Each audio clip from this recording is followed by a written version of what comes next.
Did. All right. Son of a gun. Hey, Devin, welcome to the show today. Hey, Michael, thanks for having me. Yeah, give us a little introduction to yourself before we get into it. Sure. So I was born and raised in San Antonio, Texas. I still live here with my wife of 9 years and three kids. I've got some family here, and as fate would have it, I have a lot of real estate here now too. I kind of follow the axiom of grow where you're planted, right? I don't go and seek out other markets. I do all my stuff here. I graduated college here with a business degree, got into the corporate world, did that for a lot of years. And like a lot of people listening to this can relate to, I'm sure I got pretty fed up with that and eventually got into real estate and with the goal of turning that into my full-time career. So it took a couple of years burning the candle at both ends. But now I've been a full-time real estate investor for a number of years, and I love doing it. I love growing the business. I love that aspect of it. I love bringing on partners and making money together. And it provides me that that satisfaction of owning the business, and it also provides me the flexibility to go pick up my kids from school or do those other things that I want to without having those corporate constraints. So that's kind of the story in a nutshell. Awesome. Let's rewind the clock a little bit here. I know you said you were doing a corporate job and you kind of got into real estate. What was going on in your life and your job that even required you to look for a solution? What was the problem? Well, ever since I got out of school and started in a corporate job, I found myself really working a ton and not having a lot of time or energy left over for much else at all. And that was even before marriage and kids and everything. And then as we started having kids, and my wife and I have three wonderful children, but that brings on new responsibilities. And I found as I would climb the corporate ladder, my pay would go up a little bit, or maybe my email signature would have a slightly better title in it or whatever, which at some point was important to me. And now I kind of realized that stuff has zero importance to me. But as I would get more income from my corporate job, I would also lose some time and lose some autonomy and create more responsibility and stress. And it just didn't seem sustainable. And then it kind of culminated for me after a number of years. I was working really busting my butt in a job and I got fired from it. And to me, that was like, it was like a car crash, because I know people get fired all the time, but in this specific job, I was sincerely busting my butt, sincerely giving it my all. I mean, every ounce of me into this job, and to have it the rug pulled out was such a negative experience for me that I vowed that I would find an alternative for that not to happen to me at some point in the future, if that makes sense. Yeah. So you were let go of this one job, and then is that when you started looking into real estate, or how did that even come about? Yeah, it was kind of serendipitous in that I had just gotten my first single family rental, and I was skeptical about that being a viable investment. But I was a couple of months into it, and I had bought it, renovated it, and refinanced it. And the numbers looked really good, and it was cash flowing. And so I was literally a few months into my very first investment, and I had decided, boy, this is a viable investment. Okay, this isn't like I saw the numbers before, but you really have to cross that chasm from wanting to be an investor to being an investor. And so I jumped over that chasm. I wasn't an investor, albeit a new one. And then a couple months in, I got fired. So that was like it was like a sign that I had this new thing that I could pursue that I had proven. I just had to do it a lot more. And so I went and found another job and vowed that would be my last corporate job. And it was. I worked it for a couple of years and was able to get out of it after a while. So you decided obviously to go with a single family house route at the time. And what was your strategy or your goal from that point on? You said, enough is enough. I can't have this again. What was your plan at the time? Well, I had seen some equity capture and some cash flow on that first house. And I thought, well, my bills are X amount. And if I string together enough of these houses, I can meet those bills. Not only can I meet the bills with the cash flow, but I'm going to have, if I do that over, these number of units, I'm going to have a ton of equity that is going to stack up pretty quick compared to the corporate earnings. And these days, my philosophy is you work to get equity or you work to learn. But working for just money is a fool's errand for sure. And so that was my goal, was to create enough cash flow on a monthly basis that would cover my living expenses, and then I could jump out. And so you just started buying rental houses. Yeah, a ton of single family rentals. And I got a good team together to do the renovations, and I would go on my lunch breaks and buy houses, and title company would come to me at, meet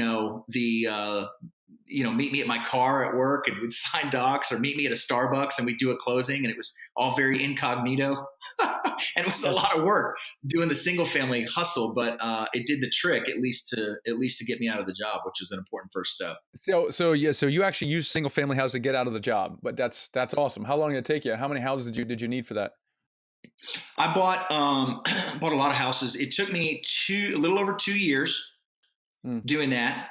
And then I actually bought it was my introduction to multifamily. I bought a 6 unit that I bought myself and ran myself, which I wouldn't do again, but it was a good first step. So between the 6 unit and I had about 20 units, 20 doors altogether, including that 6 unit. And that covered my bills in terms of cash flow. That's awesome. That's fantastic. What was that last day like at work? It was kind of bittersweet. I don't know, bittersweet. It wasn't this big "F you, I'm out of here." I don't believe in burning bridges or anything. And in fact, I had kind of played it low key with my boss. And I still feel bad about this to this day, but I was just about to quit, and I said, if I could keep this as a consulting gig, I could still make some money. And so I pitched that to my boss, but I could work from home and still do real estate.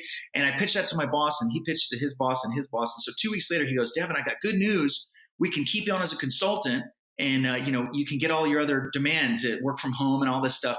And at that point, I had just decided that I needed to be out 100%. I did not want anything to do with this job. And I said, "Thank you, but I'm sorry, I'm actually 100% out," and I resigned. And it was, if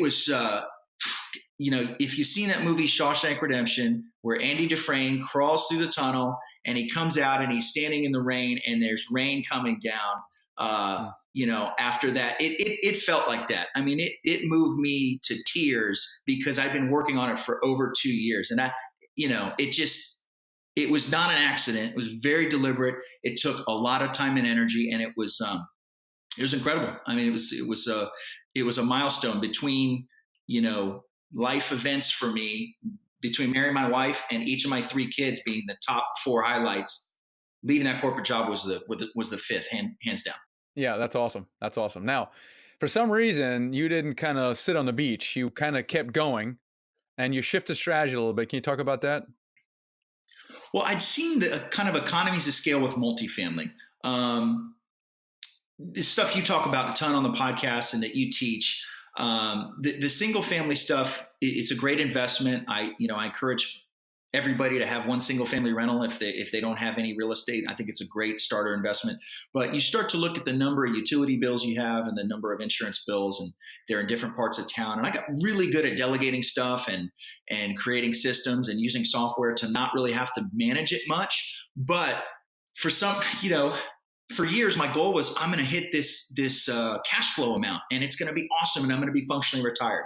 And then I did it, and you go, boy, it sure would be cool to do 4 or 5 times this, and you start looking at growing a single family business to 4 or 5 times your cash flow, and you're going, there's no way. I don't want to own 100 houses, 150 houses. Like, it's just crazy. But you can own a 100-unit apartment complex, and people do all the time. And so I'd seen that kind of those kind of economies of scale. So I started shifting more into that world. I still do both. I have a team now that helps me with a lot of the single family stuff, so I don't spend a ton of time on it. We still acquire a lot of houses, but I've been able to shift over the last couple of years into bigger and bigger multifamily projects, and that's definitely where my passion is. And in terms of growing a business, what I love about multifamily is it's already a baked in business that the bank wants to lend money on. It's not like I'm trying to go start a Subway or go get a giant loan for some unproven model. I mean, it's a very established business model that banks love to lend money on. Yeah, that's exactly right. So you decided, hey, I want to keep doing this. I kind of enjoy it. You had the single family house kind of licked, and you were thinking multifamily at the time. It's more scalable, a lot less work. What did you do to get started with that? Well, the starting point for me, and I wouldn't necessarily recommend this to anybody, was buying that 6 unit myself. I got a loan from a regional bank. I didn't put very much money into it. It was already occupied. In fact, there wasn't a huge value add component. I just went in, cleaned them up, and was able to raise the rents from 5.25 to 6.25, which percentage wise, pretty big jump. And it was making some nice cash flow. But I was managing every aspect of it. It's a C minus area, maybe a D area, and it was kind of a lot of running around. And so it was not great in terms of my return on my time. But the thing for me in terms of raising capital was I didn't feel I was ready to take other people's money yet. I wanted to go buy a property and operate it profitably before I felt comfortable. So after doing that, running that little 6 unit and all my single families for a period of about a year, I started to get comfortable with the idea of raising capital from other people to put together a deal. So I did a lot of networking, a lot of educating myself, have some friends, fortunate to have some friends that own much, much larger properties. And those guys were kind of a beacon for me in that, if you've got friends that own 500 units and they're sitting next to you at dinner going, what are you messing around with this house stuff, man? Like, you got to get over, go buy a 100 unit, man. You got to make the jump. And so that social kind of aspect really helped me to get out of my comfort zone. So how did you surround yourself with these guys? I mean, did you know them all your life, or is this something that came about? How did you surround yourself? That's a good. I actually joined a local mentor group, which I definitely recommend for people. Do your homework. There's a lot of like get rich quick real estate stuff out there for sure, but there's a lot of quality stuff out there too. So I was able to hook up with some local guys through a group that kind of got me into that atmosphere. And I can't really say enough about having the right peer group. We've all heard that your net worth is the sum of the 5 people you hang around with the most or whatever. But for whatever reason, we really do mimic our social circle. So it was a very deliberate on my part to start spending time with people that were doing the things that I wanted to be doing. And it had a big impact. Yeah, I think that's important. I think maybe you kind of glossed over a little bit, but these guys are telling you, hey, Devin, what are you doing with these single family houses? And you're like, you listen to it often enough, you're like, yeah, what am I doing? Right. Yeah. And it just, I think, having looked at my own experience, it just gives you a confidence that you didn't have before. Yeah, that's 100% true. And even somebody just saying that they have confidence in you can be a very, very mind altering thing to go through. It's very interesting. Yeah, it is. It is very interesting.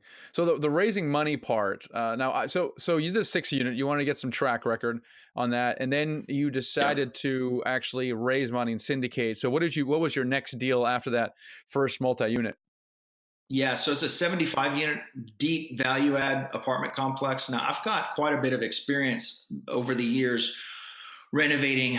I mean, all kinds of things on single family. I mean, stuff with fire damage, foundation damage, where we're doing adding square footage. So I've kind of built up this bench of a crew to be able to handle all kind of any kind of renovation. So there's a project in San Antonio, 75 units, that was really a scary project in terms of, like, you didn't feel safe physically walking on the property.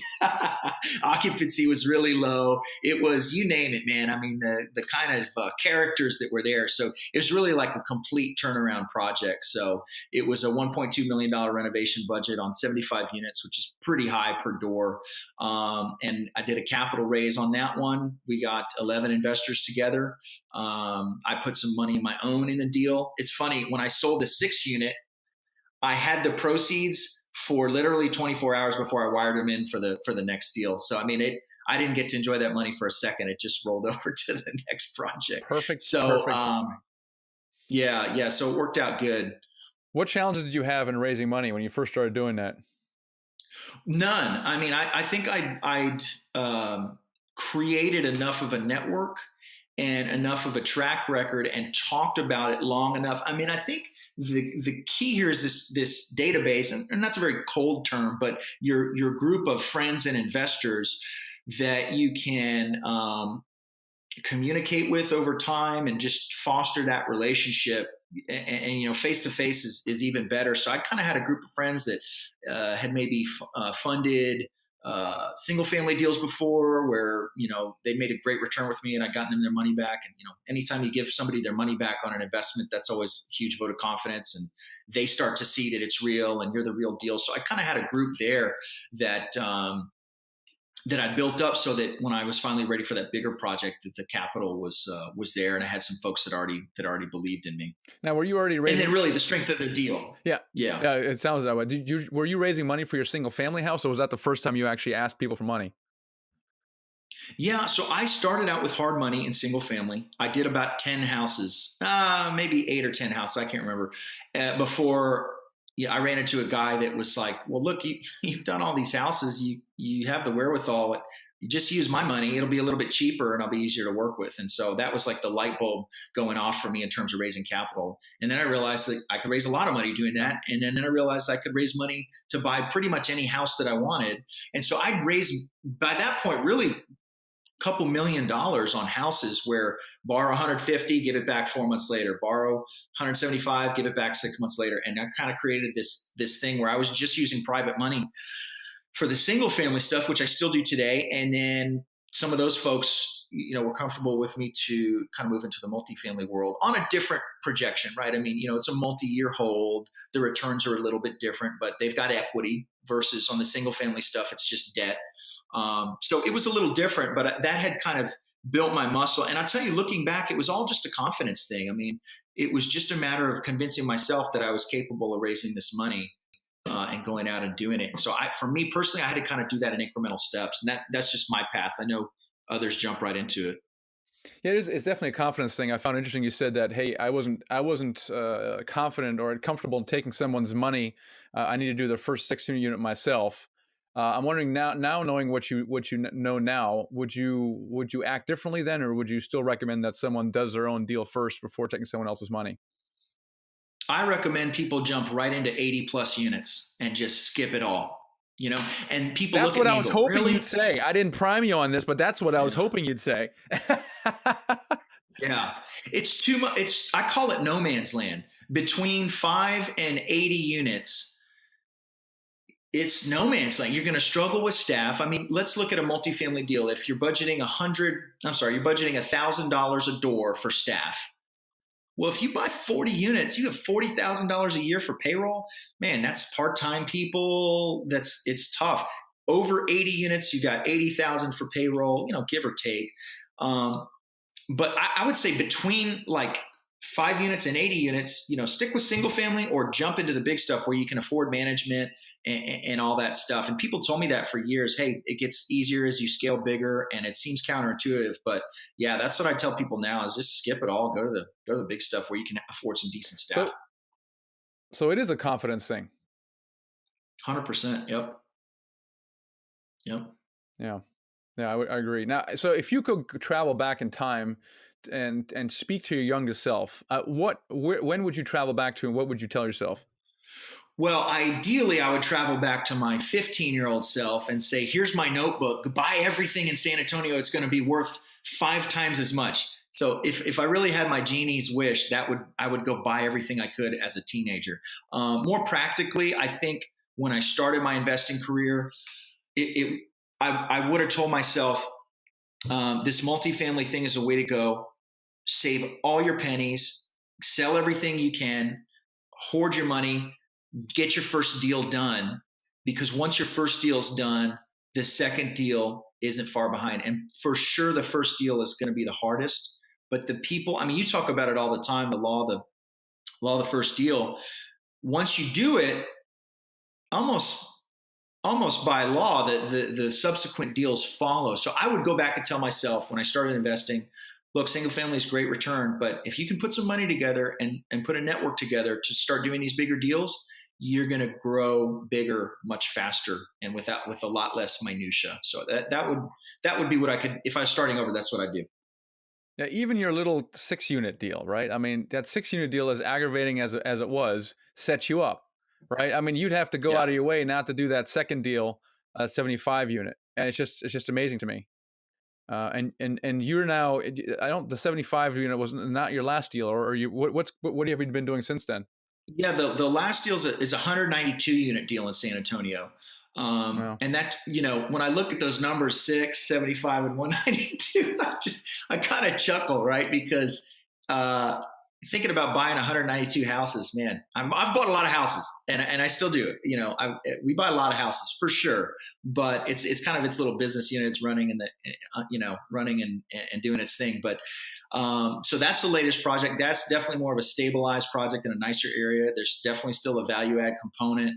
We're projecting 8 to 10% cash on cash return, and we're projecting an equity multiple of 2 over 5 years. So, if somebody gives us 100 grand, we'd like to be able to return 200K to them over that 5-year hold. Pretty standard stuff in the kind of multifamily world. But, when at that level, you've got third-party property management.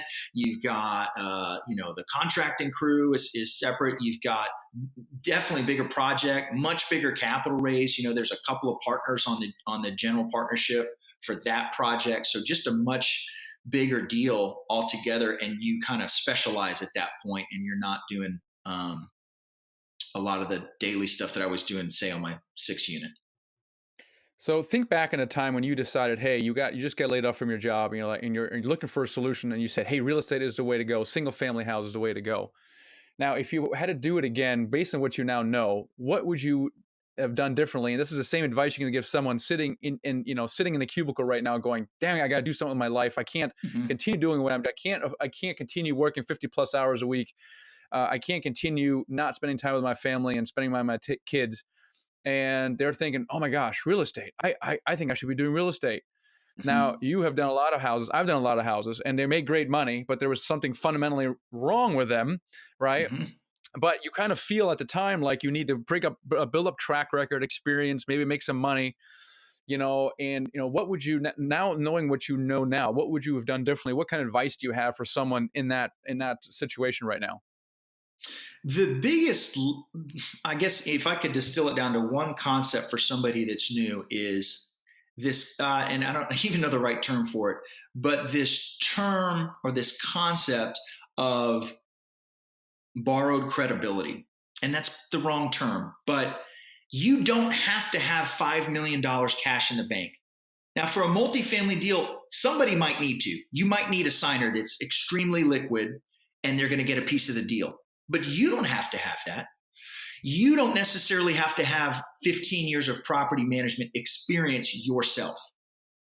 But a third-party property management company that owns 1,000 units in your market, or 5,000, or manages 5,000 units in your market. So you're building a team with multifamily. It's just too big. There's no way you're going to do it all yourself. So if you're bringing on a mortgage broker, and they've done 1 billion deals, and you're bringing on a signer, and they've got a massive liquid net worth, and you're bringing on a property management company, and they manage 5,000 units in your market. Well, you're the quarterback of that team, but you don't necessarily have all those things yourself. And I think that's the biggest takeaway for people that are just getting started is you're the quarterback. You are the CEO of that company. You're not the guy that's doing all the work. And so you can assemble that team probably much easier than you think. And you might look at a 100-unit, multi-million-dollar building and go, wow, I could never do that. Well, yeah, you shouldn't do that. You're not going to be the GC, the property manager, all these different roles. You're just going to assemble those and to get it done. And so that's what, as syndicators, that's what we do. We're the quarterback, and we assemble good deals. That's right. So you talk about borrowed credibility. It's not like you're talking about, hey, Devin, what have you done in the past? Well, let me tell you about my property. Do you know so-and-so? Oh yeah, I know so-and-so. He's great, Yeah, and I'm working with so-and-so. Oh yeah, I know. That's great. And all of a sudden you've deflected the question away from you towards your team. And all of a sudden that major objection about your lack of experience or even lack your funds is gone away. And it's only because you've built a team together. And that's how we're getting the game. That's right. And I think that's maybe what people don't realize in multifamily, but that's what any good business person is going to do, is to create a great team to go out and execute a plan. And as the CEO, or as the syndicator, or the person, an asset manager, whatever it is, if you're spending your time doing all those duties, you're wasting your time. You've really got to focus and specialize on what it is you're good at. In this case, putting the deal together that's going to perform for investors. So, you have to have in business, you have to have a good team. And so that's what you spend your time putting together. Yeah. Have you failed at anything? Oh, sure. I fail all the time, constantly. And Pick your favorite one, Devin. well, I'm constantly failing in terms of improving systems. I'm always trying to improve systems. And so I'm always trying new things. Those are little failures. I think in terms of the thing that stung the most is, a flip house that I ended up losing money on, which, none of us want to get into this to lose money.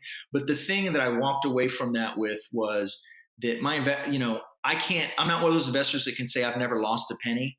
But I am an investor that say I've never lost a penny for an investor. I've lost some of my own money in deals, but I've never lost money for an investor, right? And that's because of the way I structure these things. So losing money on a flip house, definitely no fun. That did cause me to improve some systems and create some things that I think made me much more successful moving forward.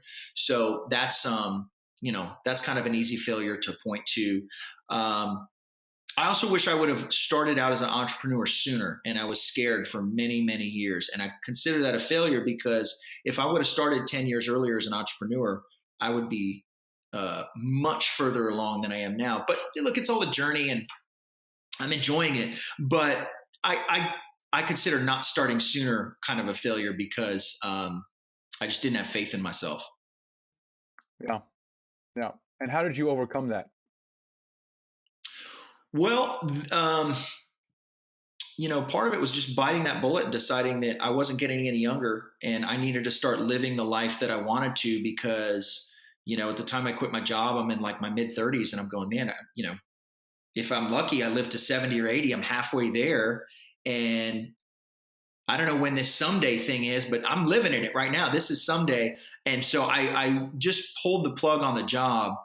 Super scary. Financially, it was fine, but it was a very scary mental hurdle to get over. But I think that it was a burn the boats approach. I just listened to your podcast with Paul Morris, which I really enjoyed. He said that burn your boats is not necessary. And I agree. I think I could have been much more strategic and patient about it. But by killing the corporate job, it forced me to grow in a lot of areas very quickly, which I'm grateful for. That's awesome. Do you have any major aha moment that stand out for you? Well, the thing that I kind of live by now is that I want every day to be a good last day. I'm not working towards a someday.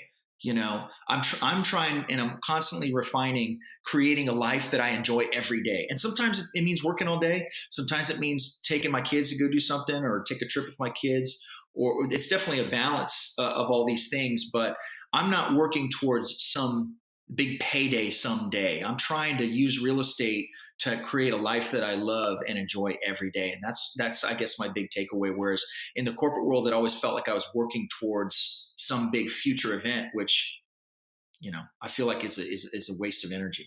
Yeah. What are you most excited about right now, Devin? More multifamily stuff. I just love it. And you go in and improve these properties and execute on the business plan. And it's super rewarding to have people put their faith and trust in you and in terms of their dollars. And I kind of think of dollars as it's a store of life energy. Somebody gives me $100,000 for a deal. It's not just $100,000 wire transfer. It is potentially years of their life that's stored up, that they've already spent doing something else, and they're trusting me with that stored life energy, I guess. And so to go execute and to get people a good return is super rewarding. I also love the rehab aspect of it. I love there's that 75 unit, we changed the entire block. The streets were decent around it, and this thing was just a crime cesspool. The police actually told me one day, like, man, you're crazy for buying this thing. And I said, just wait, have some patience. We got money in the bank. We're going to make it nice. And now they don't come around anymore. But,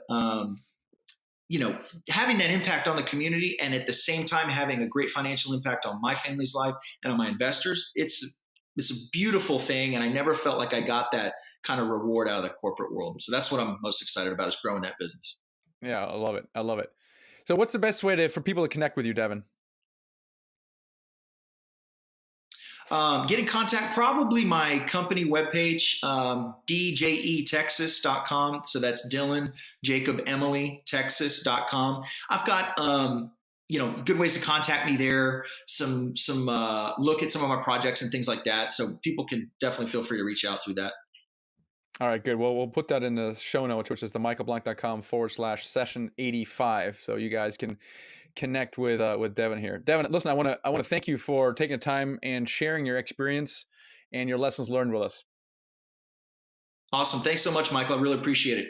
Hey, thanks so much for sticking around to the end of the video. I want to leave you with 3 next things to do. I'll give you a quick tour of those, and I'll tell you how to do them. Step number 1 is to download my free ebook, The Secret to Raising Money to Buy Your First Apartment Building Deal. It is an awesome ebook full of tips for raising money and how to do that. So that's number 1. Number 2 is to subscribe to my YouTube channel, because I put out new videos all the time, and I'd hate for you to miss it. And number 3 is to watch the next video in line. All right, so what you're going to do is you're going to click on the first thing, which is to download the ebook. That'll open up a new tab. The video will stop playing. You're going to get the ebook, and then go back to this video, and then click on number 2, right, which is to subscribe on the channel. That'll open a new tab, and then you can go back to the third one and just click on the next video in line. All right, so hope you find that helpful, and I'll see you in the next video.